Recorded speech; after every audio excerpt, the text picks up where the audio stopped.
Good evening. Tonight, I can report to the American people and to the world that the United States has conducted an operation that killed Osama bin Laden, the leader of al-Qaeda, and a terrorist who's responsible for the murder of thousands of innocent men, women, and children. It was nearly 10 years ago that a bright September day was darkened by the worst attack on the American people in our history. The images of 9/11 are seared into our national memory. Hijacked planes cutting through a cloudless September sky, the Twin Towers collapsing to the ground, black smoke billowing up from the Pentagon, the wreckage of Flight 93 in Shanksville, Pennsylvania, where the actions of heroic citizens saved even more heartbreak and destruction. And yet we know that the worst images are those that were unseen to the world.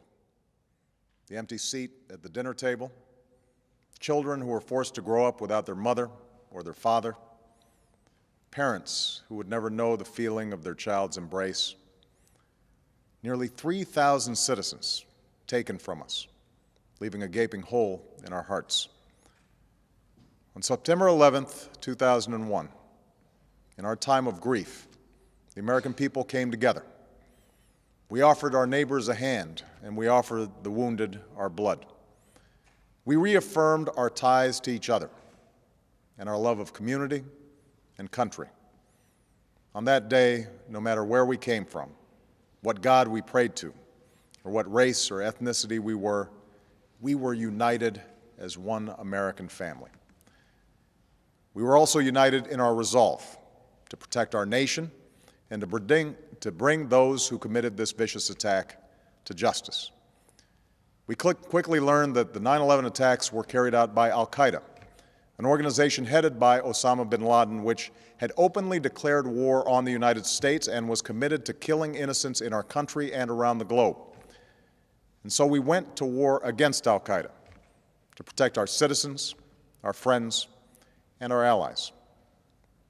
Over the last 10 years, thanks to the tireless and heroic work of our military and our counterterrorism professionals, we've made great strides in that effort.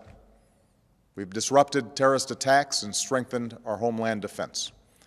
In Afghanistan, we removed the Taliban government, which had given bin Laden and al-Qaeda safe haven and support. And around the globe, we worked with our friends and allies to capture or kill scores of al-Qaeda terrorists, including several who were a part of the 9/11 plot. Yet Osama bin Laden avoided capture and escaped across the Afghan border into Pakistan. Meanwhile, al-Qaeda continued to operate from along that border and operate through its affiliates across the world. And so shortly after taking office, I directed Leon Panetta, the director of the CIA, to make the killing or capture of bin Laden the top priority of our war against al-Qaeda, even as we continued our broader efforts to disrupt, dismantle, and defeat his network. Then, last August, after years of painstaking work by our intelligence community, I was briefed on a possible lead to bin Laden. It was far from certain, and it took many months to run this thread to ground. I met repeatedly with my national security team as we developed more information about the possibility that we had located bin Laden hiding within a compound deep inside Pakistan. And finally, last week, I determined that we had enough intelligence to take action and authorized an operation to get Osama bin Laden and bring him to justice.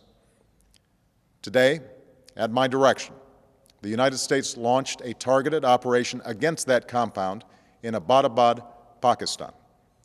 A small team of Americans carried out the operation with extraordinary courage and capability. No Americans were harmed. They took care to avoid civilian casualties. After a firefight, they killed Osama bin Laden and took custody of his body. For over 2 decades, bin Laden has been al-Qaeda's leader and symbol, and has continued to plot attacks against our country and our friends and allies.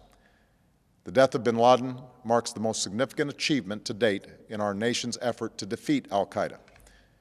Yet his death does not mark the end of our effort. There's no doubt that al-Qaeda will continue to pursue attacks against us.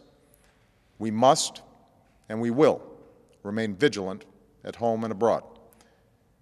As we do, we must also reaffirm that the United States is not and never will be at war with Islam. I've made clear, just as President Bush did shortly after 9/11, that our war is not against Islam. Bin Laden was not a Muslim leader. He was a mass murderer of Muslims. Indeed, al-Qaeda has slaughtered scores of Muslims in many countries, including our own. So his demise should be welcomed by all who believe in peace and human dignity. Over the years, I've repeatedly made clear that we would take action within Pakistan if we knew where bin Laden was. That is what we've done. But it's important to note that our counterterrorism cooperation with Pakistan helped lead us to bin Laden and the compound where he was hiding. Indeed, bin Laden had declared war against Pakistan as well and ordered attacks against the Pakistani people. Tonight, I called President Zardari, and my team has also spoken with their Pakistani counterparts. They agree that this is a good and historic day for both of our nations. And going forward, it is essential that Pakistan continue to join us in the fight against al-Qaeda and its affiliates. The American people did not choose this fight. It came to our shores and started with the senseless slaughter of our citizens. After nearly 10 years of service, struggle, and sacrifice, we know well the costs of war. These efforts weigh on me every time I, as Commander-in-Chief, have to sign a letter to a family that has lost a loved one, or look into the eyes of a service member who's been gravely wounded. So Americans understand the costs of war. Yet, as a country, we will never tolerate our security being threatened, nor stand idly by when our people have been killed. We will be relentless in defense of our citizens and our friends and allies. We will be true to the values that make us who we are. And on nights like this one, we can say to those families who have lost loved ones to al-Qaeda's terror, justice has been done. Tonight, we give thanks to the countless intelligence and counterterrorism professionals who've worked tirelessly to achieve this outcome. The American people do not see their work nor know their names, but tonight they feel the satisfaction of their work and the result of their pursuit of justice. We give thanks for the men who carried out this operation, for they exemplify the professionalism, patriotism, and unparalleled courage of those who serve our country. And they are part of a generation that has borne the heaviest share of the burden since that September day. Finally, let me say to the families who lost loved ones on 9/11 that we have never forgotten your loss, nor wavered in our commitment to see that we do whatever it takes to prevent another attack on our shores.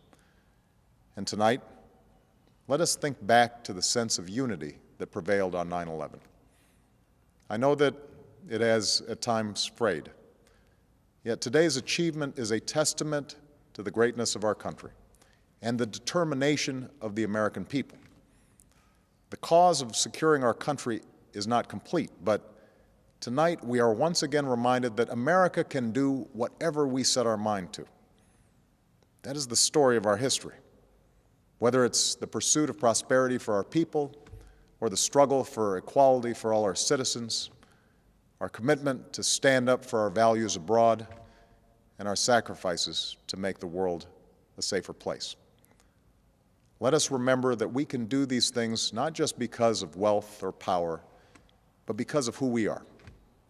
One nation, under God, indivisible, with liberty and justice for all. Thank you.